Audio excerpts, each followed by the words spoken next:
وہ کون سی ہستی ہے جن کی روح اسرائیل فرشتے نے نہیں بلکہ اللہ تعالیٰ نے اپنی قدرت کاملہ سے نکال لی؟ حضرت فاطمہ الزہرا۔ خانہ کعبہ کا نقشہ کس نے تیار کیا تھا؟ حضرت جبرائیل۔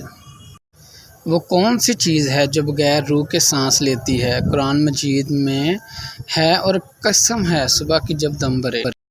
قیامت کے دن جو فرشتہ زمین کو لپٹے گا اس کا نام کیا ہے؟ جواب حضرت اسرافیل۔ برصغیر میں قرآن مجید کا فارسی میں ترجمہ سب سے پہلے کس نے کیا؟ جواب حضرت شاہ ولی اللہ نے۔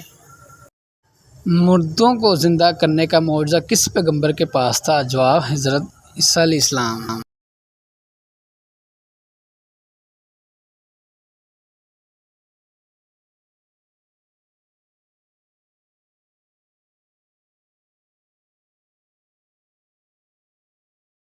سوال: غزوہ تبوک کا دوسرا نام کیا ہے؟ جواب غزوہ اسرت۔